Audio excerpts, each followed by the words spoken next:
Hello champions and future champions. Hello Chessmood family. GM Gabuzyan is here with you and welcome to our daily lesson. Today we're gonna continue the topic of the open lines. Previously we discussed fighting for the open line and we were mostly trying to control the square when our opponent wasn't able to bring the heavy pieces. In this case we are gonna be reviewing the doubling system. So whenever we need to fight for the open line, it's really reasonable to double up and sometimes even triple up with our heavy pieces. In this position, it's white to move, and we need to double up. We can be playing rook c2, rook c3, and rook c4. More or less this choice is equal, but rook c4 is having a special meaning, and I will explain you it a bit later. Let's now just see what is happening. Rook ac8, rook ac1, rook takes c4. So, if the rook was on c2, black will be taking on c2. Now black is taking on c4. I still know it sounds unclear, but I will explain you what is the trick. If we now take with our queen, black can be playing f5, queen c7, f takes e4.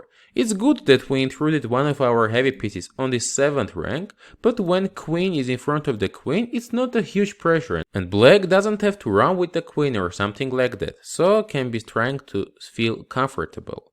And now, back to the position with rook takes c4. Now white is taking with rook takes c4, and we're gonna be doubling up through queen c2, queen behind the rook.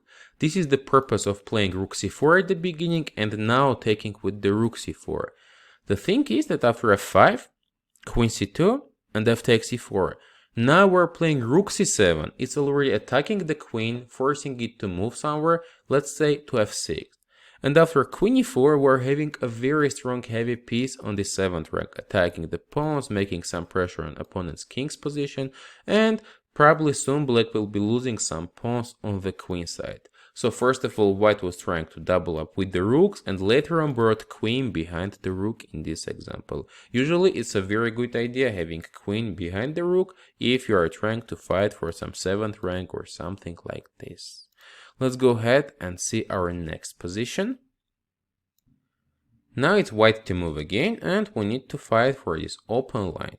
What would you play for white? You can pause the video guys and think about it.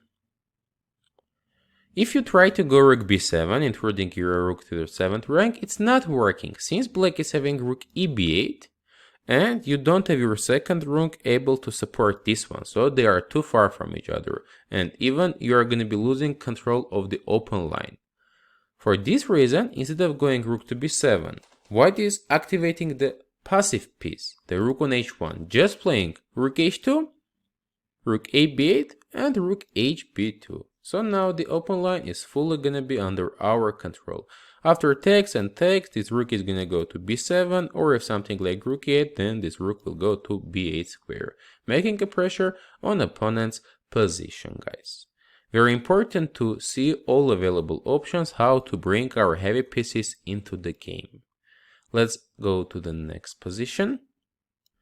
Another time with white, we're trying to fight for the open line and your preferred words, so you can pause the video and think about it. This time we need to activate rook on a1 and we're just playing rook a3, rook e8 and rook takes e8. After queen e8 we're gonna be bringing our rook to the e file. Intermediary move playing b4, making this knight to take a more passive position, and after knight d7 just going rook e3 followed by queen e1 or queen e2, and gaining a full control over the open line, guys. Let's now go ahead to see the next position, which will be homework for you. Now it's white to move, and this is one of my favorite examples, very simple and very nice one. You can share your thoughts and ideas, guys, in the comments section below. GM Gabuzyan was here with you. Thank you for your subscriptions, likes, and sharing this video with your friends. We appreciate it a lot. See you next time during our next daily lessons.